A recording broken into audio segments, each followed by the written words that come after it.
topik anak Tuhan adalah garam dunia ini. Anak Tuhan adalah garam dunia ini.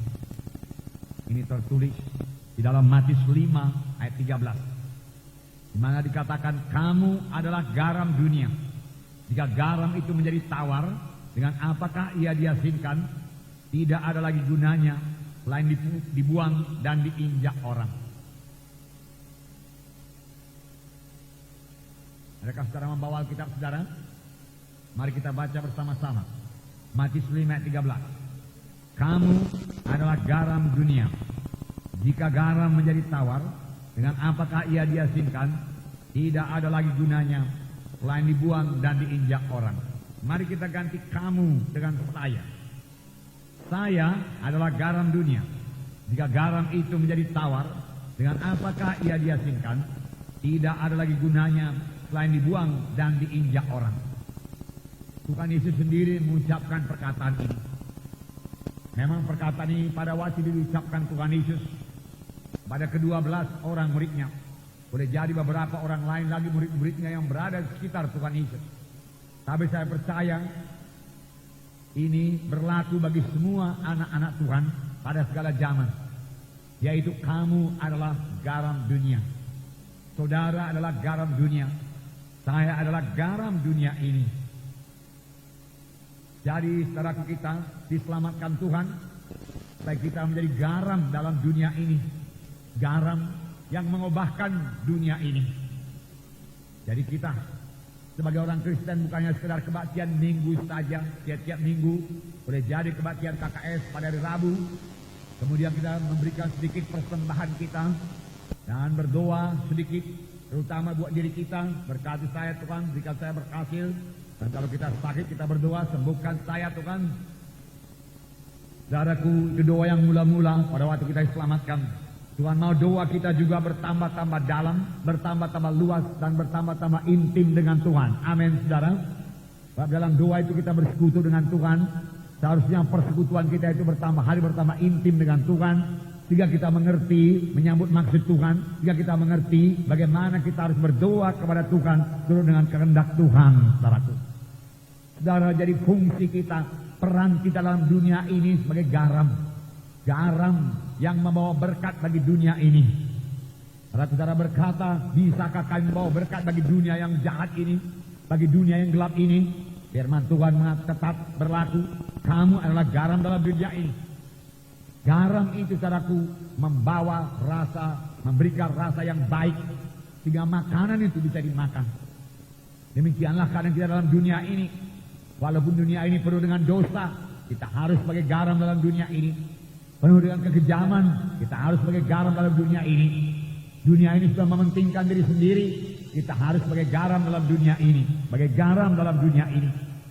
Dunia ini penuh dengan kenajisan, kita harus sebagai garam dalam dunia ini. Dunia ini diisi dengan kesombongan, masing-masing membesarkan diri, mementingkan diri sendiri. Kita sebagai garam dalam dunia ini. Tuhan telah menempatkan kita sebagai garam dalam dunia ini. Amin, saudara. Nah, saudara yang kasih dalam nama Yesus, boleh jadi saudara berkata, apakah yang bisa kami perbuat pada dunia yang seperti itu? Pada dunia yang sudah jahat, yang sudah penuh dengan dosa. Saudara, Tuhan telah memberikan kuasa ke anak-anaknya. Tuhan telah memberi kewenangan, kuasa sorga, saudaraku, kepada kita anak-anak Tuhan. Tuhan memberikan kuasa tersebut kepada kita. Saudara, kuasa ada pada kita. Amin, saudara. Kita memiliki kuasa. Amin. Nah, saudara yang kasih dalam nama Yesus, kita memakai kuasa tersebut. Dan kita akan berhasil, saudara. Dalam buku Efesus 1 ayat 17 mulai, saudaraku, di situ dikatakan supaya ia, Tuhan, memberikan kepadamu roh hikmat, roh pengetahuan, roh wahyu. Supaya kamu mengenal, dia katakan, pengharapan apakah yang terkandung dalam panggilannya. Supaya kamu mengenal betapa kayanya kemuliaan warisan yang disediakan bagi kita. Tetapi satu lagi dikatakan, supaya kamu mengetahui betapa besar kuasanya bagi kita yang percaya. Betapa besar kuasa Tuhan diberikan Tuhan bagi saudara yang percaya. Betapa besar kuasa Tuhan yang disediakan Tuhan bagi kita yang percaya. Yaitu kuasa Roh Kudus yang membangkitkan Yesus daripada kematian. Kuasa Roh Kudus yang seperti itulah yang bekerja dalam kita sekarang. Tidak ada yang lebih besar daripada Roh Kudus. Amin. Biarlah kita memakai kuasa yang diberikan Tuhan kepada kita. Jadi kita dalam dunia ini, saudaraku, bukan umat yang lemah-lemah, saudaraku. Bukan. Setiap anak Tuhan, setiap gereja yang benar berkuasa dengan doanya. Amin. Terlebih dia berdoa dalam Roh Kudus. Maka Tuhan akan mendengarkan doanya dan Tuhan akan menjawab doanya. Dan perubahan akan terjadi sebagai akibat daripada doa anak-anak Tuhan. Amin. Dengan demikian anak Tuhan tersebut sebagai garam yang membawa kebaikan bagi dunia ini. Yang membawa perubahan bagi dunia ini. Sehingga dunia yang penuh dengan dosa ini belum dihukum Tuhan. Hukuman masih ditahan Tuhan. Sebab kita masih berada dalam dunia ini. Nah, saudara yang kasih dalam nama Yesus, kita melihat dulu garam ini. Garam terutama sebagai penyedap makanan. Tidak ada kita yang suka makanan yang hambar. Tidak ada kita yang suka makanan yang tidak pakai garam. Kita mau pakai garam. Buku Ayub juga berkata makanan yang hambar tidak enak dimakan. Setelah makanan dibumbui garam, ditambah garam, garamnya cukup, maka makanan menjadi enak. Makanan menjadi bisa dimakan. Kalau tidak diberi garam, hambar saja rasanya. Boleh jadi kita tidak mau makan pun makanan itu. Hambar. Nah, itulah fungsi garam, peran garam. Demikianlah kehadiran garam dalam dunia ini. Anak-anak Tuhan dalam dunia ini. Membawa berkat bagi dunia ini. Sehingga ibarat makanan tersebut, dunia ini masih diterima oleh Tuhan. Amin. Karena ada garamnya, maka dunia ini masih diterima oleh Tuhan. Tetapi kalau garam itu diangkat, dunia ini tidak bisa diterima oleh Tuhan. Saya mau mengatakan kepada saudara, apakah lagi yang berharga di dunia ini? Selain daripada anak-anak Tuhan yang dikasihi Tuhan. Apa yang berharga di mata Tuhan di dunia ini sekarang? Firman Tuhan berkata dunia ini disediakan Tuhan buat api. Akan dihanguskan segenapnya. Hanya satu yang berharga di dunia ini. Bukan emas, bukan perak. Tuhan tidak perlu emas dan perak. Satu-satunya yang berharga di dunia ini ialah anak-anak Tuhan. Dan kalau pekerjaan Tuhan sudah selesai dengan anak-anak Tuhan, Tuhan sudah membangun gerejanya menjadi pengantin Kristus, lalu Tuhan mengangkat anak-anaknya ke surga, maka dunia ini akan dilebur Tuhan. Tidak ada harganya sama Tuhan. Jadi saudara sangat berharga di hadapan Tuhan. Tuhan masih menahan hukumannya pada dunia ini karena anak-anak Tuhan yang benar, yang mau jadi garam, masih tinggal dalam dunia ini. Tetapi Tuhan minta semua orang Kristen jadi garam. Minggu yang lalu, saudaraku, saya bawakan firman Tuhan di sini, supaya semua anak-anak Tuhan bertobat, supaya semua anak-anak Tuhan meninggalkan dosa kegelapan. Tidak ada lagi kedukun-dukun, tidak ada okultisme, tidak ada jimat-jimat, perkara-perkara, tangkal-tangkal, kedukunan-kedukunan. Itu semua kekejian kepada Tuhan. Kalau orang Kristen masih pergi ke dukun, orang Kristen memakai jimat, dia sama dengan dunia ini. Dia tidak bisa menjadi garam. Itu akan menyebabkan dia dihukum bersama-sama dengan dunia ini. Kalau dunia dihukum, dia ikut dihukum. Naraku, tidak ada perbedaan. Sebenarnya Tuhan mau membuat perbedaan antara anak-anak Tuhan dan anak-anak dunia ini. Nah, kalau dunia dihukum, anak Tuhan tidak kena hukuman karena dia garam dalam dunia ini. Minggu yang lalu saya katakan juga, setiap anak-anak Tuhan hidup suci, hidup benar, hidup kudus, tidak hidup dalam kehendak daging, hawa nafsu, kenajisan, percabulan, pertengkaran, perkelahian. Tidak hidup dalam kehendak duniawi, yaitu materialistis. Saudaraku, ingin akan dunia ini, keinginan mata, Kina daging, hidup dengan kesombongan, bukan daripada Tuhan. Akan firman Tuhan berkata, jikalau kamu mengasihi dunia ini, tiada padamu kasih Bapa. Siapa yang bersahabat dengan dunia ini, dia menjadi musuh Tuhan. Tidak ada di separuh-separuh, tidak ada netral. Apakah kita mengasihi Tuhan atau mengasihi dunia ini? Dengan jelas firman Tuhan berkata, jikalau kamu mengasihi dunia ini, tidak ada padamu kasih Bapa. Siapakah yang kita kasihi? Nah, kalau kita mau jadi garam dalam dunia ini, mari kita mengasihi Tuhan. Amin. Jikalau kita mau jadi garam dalam dunia ini, kita tinggalkan semua kenajisan, kita tinggalkan semua percabulan, kita tinggalkan semua kehendak daging, hidup benar, hidup suci dalam dunia yang bengkok ini. Pada waktu Petrus berkhotbah kepadaku, setelah seorang lumpuh disembuhkan, dia katakan, lepaskanlah dirimu daripada dunia yang bengkok ini. Mari hidup benar, hidup suci. Karena berkata, bisakah saya hidup suci dalam dunia yang gelap seperti ini? Tidak ada satu pun permintaan Tuhan yang tidak bisa kita genapi. Sebab Tuhan lebih dahulu telah melengkapi kita dengan Rohul Kudus yang tinggal dalam saya, Roh Kudus yang tinggal dalam saudara. Siapakah Roh Kudus itu? Roh Kudus adalah Tuhan adanya. Dia tidak kurang dari Tuhan padaku. Di dalam saudara. Karena kamu adalah rumah Roh Kudus. Bersama-sama dengan Allah kita mengerjakan perkara yang besar. Amin. Hidup kita berkuasa bersama-sama dengan Tuhan. Doa kita berkuasa bersama-sama dengan Tuhan. Amin, saudara. Nah, puji Tuhan. Jadi yang mencicipi makanan adalah Tuhan Yesus. Dunia ini ibarat makanan. Bisa dicicipi Tuhan Yesus karena sudah digarami oleh anak-anak Tuhan. Mudah-mudahan dengan garam yang cukup. Jangan pula dengan garam yang kurang. Kalau garamnya kurang juga tidak enak, saudaraku. Jadi karena kita anak Tuhan masih ada dalam dunia ini, Tuhan masih mencurahkan kasih karunia-Nya kepada dunia ini. Saya ulangi lagi, kalau anak-anak Tuhan sudah sampai diangkat dari dunia ini, maka saudaraku, Roh Kudus juga terangkat, saudaraku. Maka dunia ini akan bertambah-tambah jahat, bahkan mencapai klimaks kejahatannya, sehingga dihancurkan oleh Tuhan, saudaraku, dihukum oleh Tuhan. Tanpa anak Tuhan dalam dunia ini tidak ada gunanya kepada Tuhan. Alangkah luar biasanya kita anak-anak Tuhan ini, garam dalam dunia ini, saudaraku. Jadi ada perbedaan yang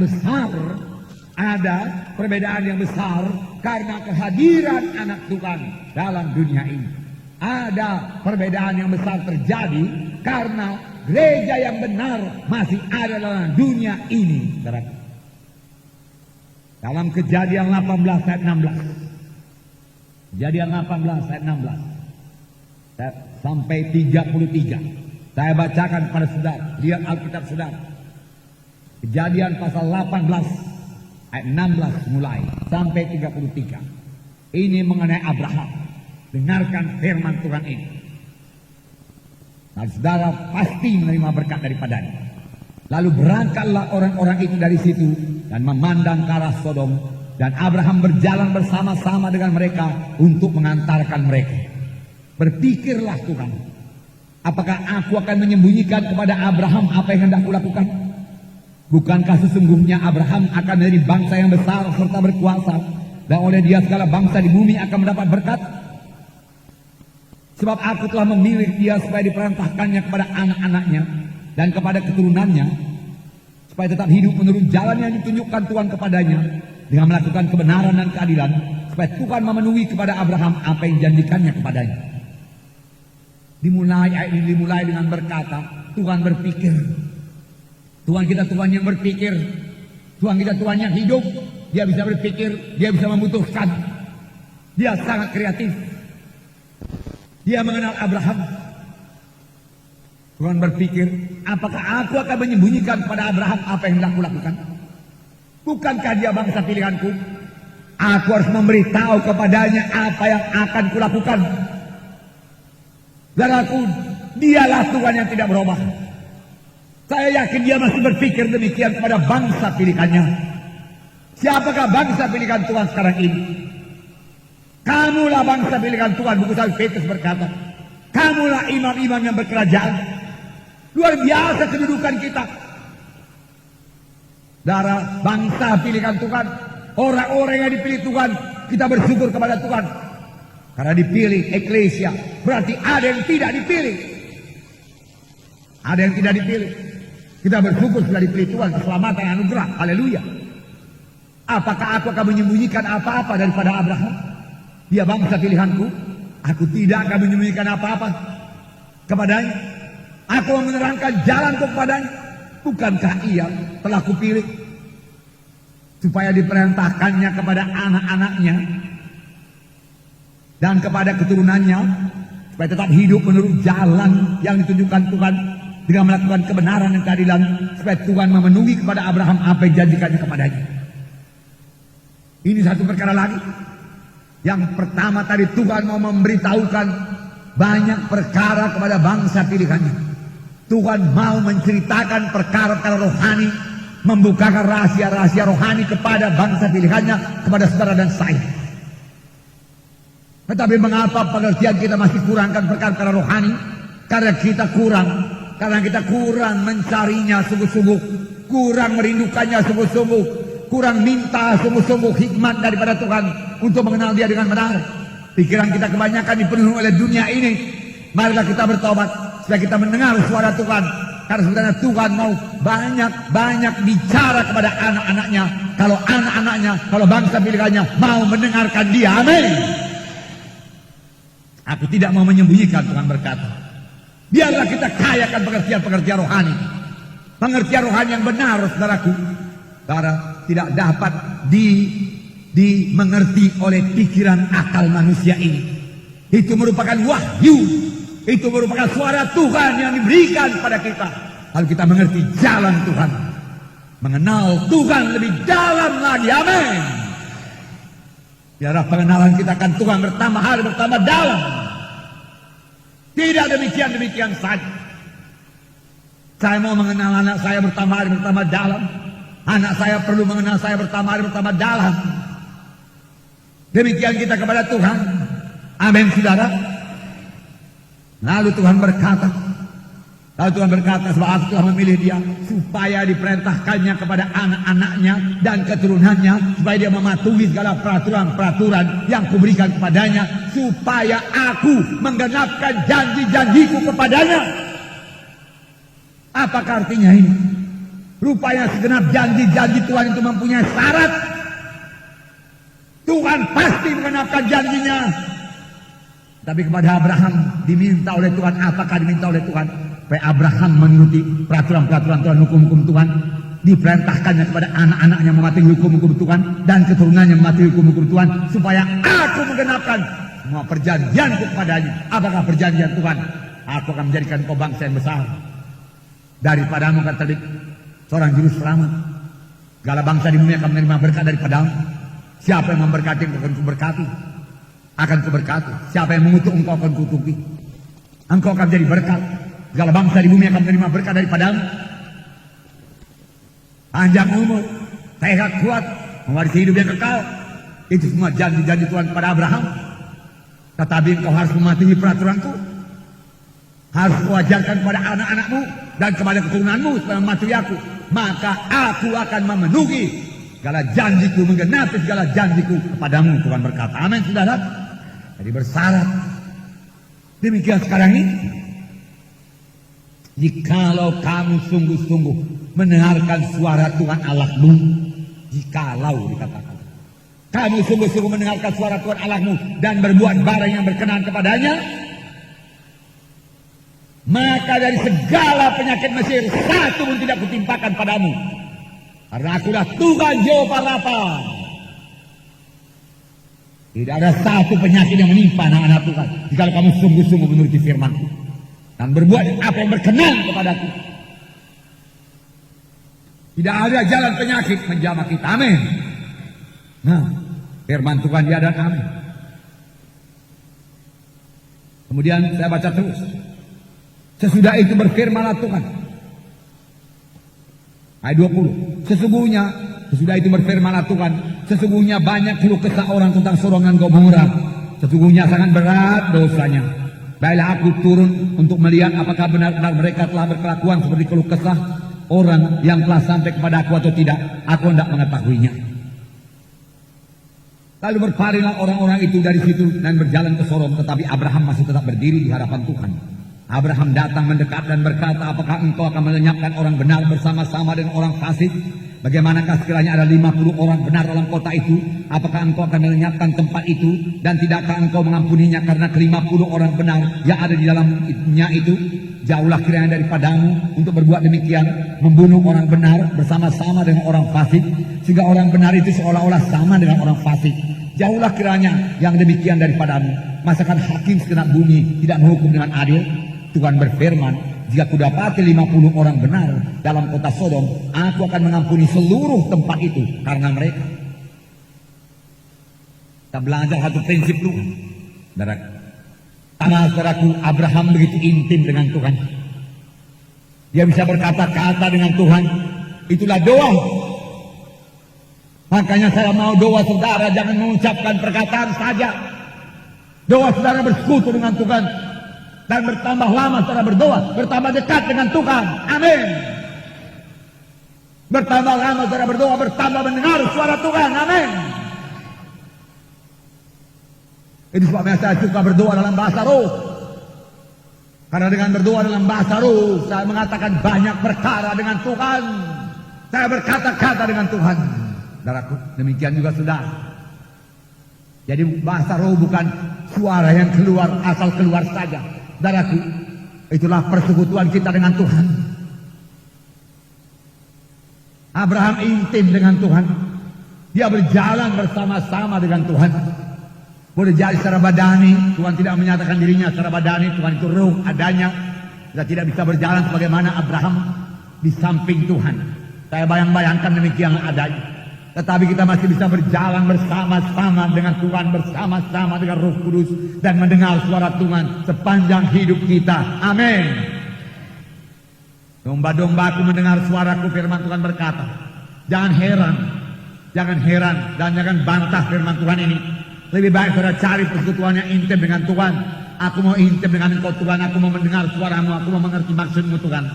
Aku mau berjalan bersama-sama dengan Yesus, itu jauh lebih baik. Lalu Tuhan mulai berkata, kejahatan Sodom sudah sampai kepada puncaknya, aku harus menghukum dia. Lalu Abraham datang mendekat dan berkata, Tuhan, apakah Engkau akan melenyapkan orang benar bersama-sama dengan orang fasik? Apakah orang benar sama dengan orang fasik? Tentunya ada orang benar di kota Sodom. Kalau ada 50 orang benar di kota Sodom, ini prinsip yang kedua. Masa kalau 50 orang benar itu akan binasa bersama-sama dengan orang fasik? Harus ada bedanya Tuhan. Tidak bisa engkau hukum bersama-sama, engkau hakim segenap bumi. Masa kan engkau berbuat demikian? Yang benar bersama-sama dihukum dengan orang fasik? Kalau ada 50 orang benar, apakah engkau menghukum semuanya? Orang benar juga dapat hukuman? Tuhan berkata, jikalau kudapati 50 orang benar, 50 orang benar di kota Sodom, seluruh Sodom selamat. Bukan hanya 50 orang itu yang selamat, seluruh Sodom selamat. Keadilan orang benar mau berkat bagi Sodom. Amin. Firman Tuhan ini tidak berubah. Prinsip yang dikemukakan Abraham pada Tuhan, masakan kau menghukum orang benar bersama-sama dengan orang fasik? Tuhan berkata, betul, aku terima prinsip itu. Itu prinsipku juga. Tuhan berkata, aku tidak akan menghukum orang benar bersama-sama dengan orang fasik. Kalau aku jumpai 50 orang benar di kota Sodom, seluruh Sodom selamat, tidak perlu dihukum. Kalau ada 50 orang benar sebagai garam. Amin. Itu fungsinya garam. Seluruh Sodom bisa selamat. Demikian kehadiran kita dalam dunia ini. Amin. Jangan katakan kecilnya kami Tuhan dalam dunia ini. Saudara tidak kecil dalam dunia ini. Hanya dibuka satu sendok garam saudaraku, untuk mengasinkan satu kuali makanan saudaraku. Tidak bisa dimakan.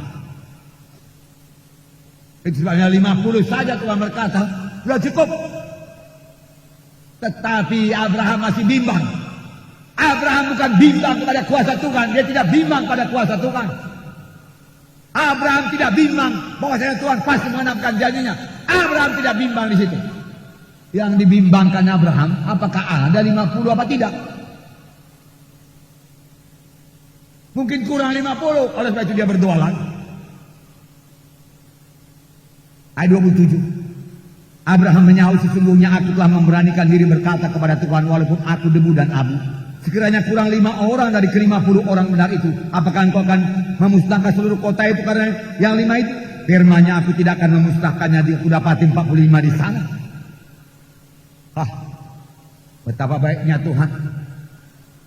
Abraham masih bimbang, ada 50 apa enggak? Boleh jadi enggak ada 50. Ku dengar juga Sodom itu jahat. Tuhan, barangkali kurang 5. Dari 50, 45 Tuhan. Apakah kau menghukum Sodom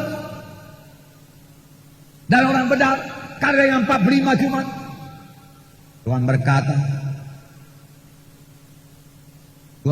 aku tidak akan memusnahkannya jika ku dapati 45 di sana. Lagi Abraham lanjutkan perkataannya kepadanya, sekiranya 40 didapati di sana. Firman-Nya, aku tidak akan berbuat demikian karena yang 40 itu. Katanya, janganlah kiranya Tuhan murka kalau aku berkata sekali lagi, sekiranya 30 didapati di sana. Firman-Nya, aku tidak akan berbuat demikian jika ku dapati 30 di sana. Katanya, sesungguhnya aku telah memberanikan diri berkata kepada Tuhan, sekiranya 20 didapati di sana. Firman-Nya, aku tidak akan memusnahkannya karena yang 20 itu. Oh, luar biasa berkat anak-anak Tuhan. Kalau ada 20 anak Tuhan di kota Sodom, seluruh Sodom selamat. Tuhan berkata, nggak jadi dihukum, aku kembali ke sorga. Tuhan berkata, ini berkat kehadiran anak-anak Tuhan dalam dunia ini sebagai garam yang membawa berkat kepada dunia ini, sehingga dunia ini bisa diterima Tuhan, tidak dihukum Tuhan. Ya, kasih karunia Tuhan masih berlaku atas dunia ini. Tetapi Abraham berdoa sekali lagi, ayat 32. Janganlah kiranya Tuhan murka kalau aku berkata sekali ini saja, sekiranya 10 didapati di sana. Firman-Nya, aku tidak akan memusnahkannya karena yang 10 itu. Lalu pergilah Tuhan setelah ia selesai berfirman kepada Abraham, dan kembalilah Abraham ke tempat tinggalnya. Abraham berkata sekali lagi, Tuhan, terakhir kali Tuhan, jangan Tuhan murka Tuhan, lebu tanah aku Tuhan, kalau sekiranya ada 10 di sana. 10 orang saja orang benar. Tuhan berkata, aku tidak akan membinasakan Sodom karena ada 10 orang benar di sana. Haleluya. Haleluya. Begitu hebat berkat kehadiran anak-anak Tuhan. Amin. Saudara, barangkali saudara kurang mengerti berkat kehadiran Tuhan. Saudaraku, berkat kehadiran saudara di kampung saudara tidak kelihatan semua dengan mata. Berkat kehadiran Tuhan, saudaraku, berkat kehadiran saudara dalam dunia, dalam lingkungan saudara, akan bawa berkat bagi lingkungan saudara. Kalau saudara hidup benar, hidup suci, hidup sebagai garam. Saya percaya pun kalau sekiranya ada pun gempa bumi, saudara tidak kena terhukum dalamnya. Amin. Karena firman Tuhan berkata, walau 1000 lembah sebelah kiri, 10.000 lembah sebelah kanan, itu tidak akan mengenai engkau. Begitu Tuhan melindungi anak-anaknya. Luar biasa Tuhan kita itu. Luar biasa. Nah, tapi apa yang terjadi saudaraku? Nyatanya tidak ada 10 orang, saudaraku. Tidak ada 10 orang. Itu sebabnya Sodom, saudaraku, dihancurkan Tuhan. Berapa orang di sana orang benar? Hanya 1 orang benar.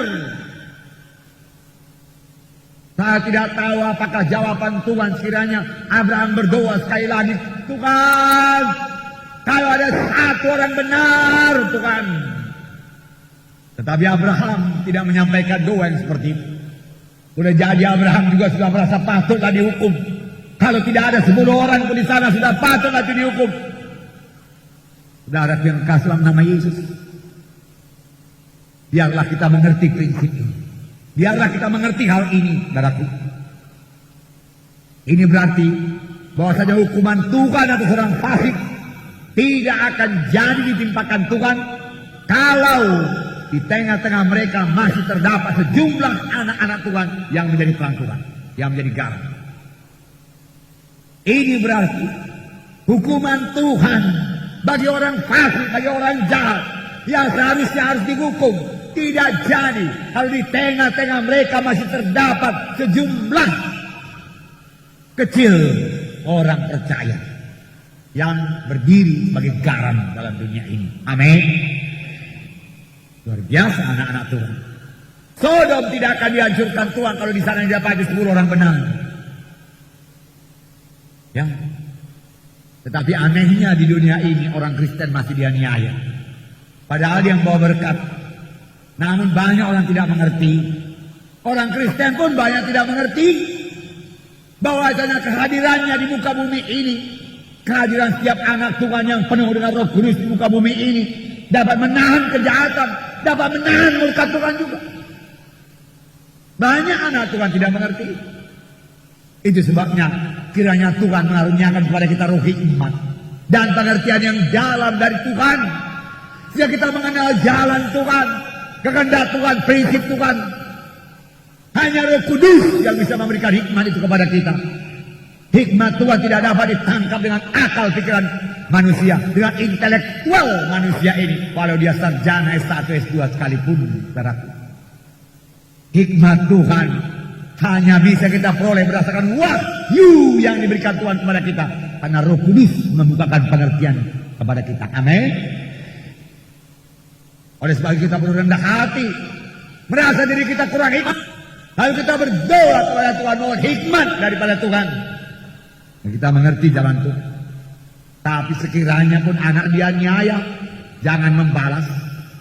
Kalau kamu dianiaya karena kebenaran, kalau saudara dianiaya karena iman saudara yang tidak mau kompromi dengan kegelapan, kalau saudara dianiaya karena cara hidup saudara yang tidak mau ikut-ikut dengan dosa, yang tidak mau ikut-ikut dengan kenajisan, yang tidak mau berbuat perkara yang sia-sia, lalu mereka akan mengucilkan saudara. Puji Tuhan.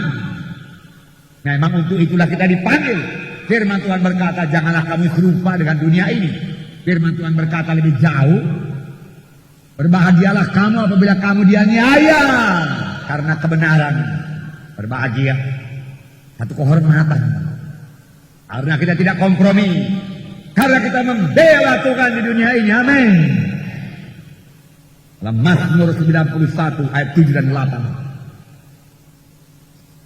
Apapun hukuman pembalasan Tuhan kepada dunia yang gelap ini, dia tidak akan mengenai saudara. Tidak. Mazmur 91 ayat 7. Walau 1000 orang rebah di sisimu dan 10.000 rebah sebelah kananmu, tetapi itu tidak akan menimpamu. Engkau hanya menontonnya dengan matamu sendiri dan melihat pembalasan terhadap orang-orang fasik. Saudaraku, Tuhan membuat perbedaan. Tuhan membuat perbedaan antara anak-anaknya, antara orang benar, antara bangsa pilihannya, dan orang dunia, dan orang jahat, dan orang fasik, orang berdosa. Tuhan bedakan, amin. Tuhan mengasihi mereka, tapi Tuhan menghendaki supaya mereka bertobat. Firman Tuhan berkata, tidaklah Tuhan gemar seorang pun binasa, tapi supaya sekaliannya sampai kepada pertobatan. Tuhan mau mereka itu bertobat, menjadi bangsa pilihan Tuhan. Pintu sorga masih terbuka. Bahkan Tuhan masih mengetuk pintu hati tiap-tiap jiwa. Lihatlah aku berdiri di muka pintu sambil mengetuk. Mengetuk hati saudara yang belum memiliki Yesus, bahkan pada saat ini juga. Barang siapa yang mendengar suaraku dan membukakan pintu, aku akan masuk ke dalamnya. Aku akan tinggal dalam dia. Aku bersama-sama dengan dia. Aku makan dengan dia. Aku bersama-sama dengan dia. Inilah keselamatan. Inilah keselamatan jiwa. Inilah hidup yang kekal,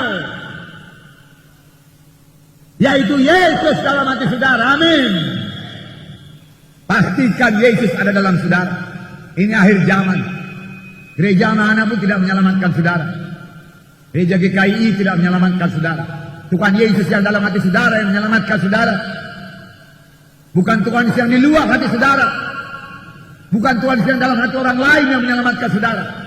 Tapi Tuhan Yesus yang di dalam saudara itu yang menyelamatkan saudara. Nah, firman Tuhan berkata, barang siapa yang memiliki Yesus, dia memiliki hidup yang kekal. Barang siapa tidak memiliki Yesus, tidak memiliki hidup yang kekal.